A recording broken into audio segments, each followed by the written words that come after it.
ഇന്നിവിടെ 2 കല്യാണമേ നടക്കൂ. പ്രൊഫസറുടെ മോളുടെ കല്യാണം നടക്കില്ല. പകരം എന്റെ കല്യാണം നടക്കാൻ പോകുന്നത്. നിന്റെ കല്യാണോ? നീ എന്തൊക്കെയാടേ പറയുന്നേ?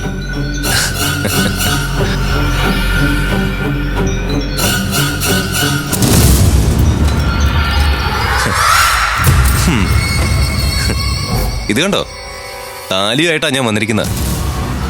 കഴിഞ്ഞ ദിവസം നീ പറഞ്ഞപ്പോ ഞാൻ കരുതി ചുമ്മാ പറയുവാന്ന്. ഈ രമാകാന്തൻ ശാരികയുടെ കാര്യത്തിൽ മാത്രം സംഭവിക്കാൻ പോകുന്ന കാര്യമേ പറയൂ. എന്താ നിന്റെ പ്ലാൻ? നിങ്ങൾക്കൊക്കെ 2 സദ്യ ഉണ്ടാ പോരെ? പ്ലാൻ എന്താന്ന് അറിയണ്ട. എന്നാലും ഒന്ന് പറയടാ. ചില സിനിമയിലൊക്കെ കണ്ടിട്ടുള്ള രംഗങ്ങളുടെ ആവർത്തനമാ ഇന്നിവിടെ നടക്കാൻ പോകുന്നത്.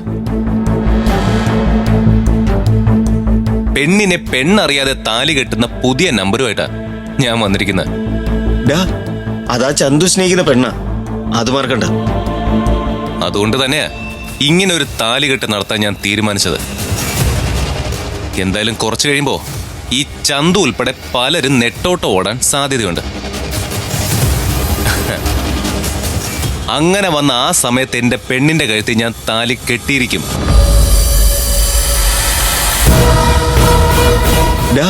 സൂക്ഷിച്ചു വേണം. എന്തും ചെയ്യാൻ മടിയില്ലാത്തവൻ ഈ ചന്തു. നിന്നെ 2-3 പ്രാവശ്യം തല്ലി ചതച്ചവനാ. അത് പോരാഞ്ഞിട്ട് നിന്റെ വീട്ടിലും കാറിലും സ്ഥാപനത്തിലും ഒക്കെ ബോംബ് വെച്ചിട്ടുണ്ടെന്നാ ചന്തു പറഞ്ഞിരിക്കുന്നത്. അത് വെറും വിരട്ടാണെന്ന് എനിക്ക് സംശയമുണ്ട്. അവന്റെ കാര്യമായോണ്ടൊന്നും പറയാൻ പറ്റില്ല.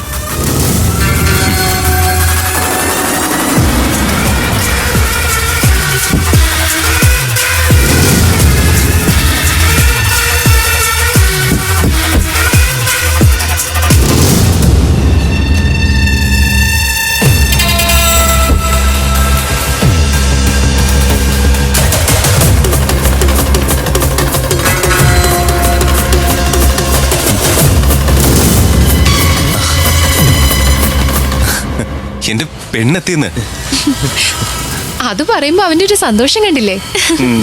ഇന്ന് അവൾ എത്തോ ഇല്ലേന്നായിരുന്നു എനിക്ക് സംശയം. എന്നുവെച്ചാ ആ ചിത്രവക്കീലിനും മക്കൾക്കും അവള് വരുന്നത് ഇഷ്ടമല്ലല്ലോ. അതുകൊണ്ട് ഇനി അവള് മാറി നിന്നെങ്കിൽ എന്റെ പദ്ധതി എല്ലാം പാളിപ്പോയനെ. ഏതായാലും അവള് വന്നല്ലോ.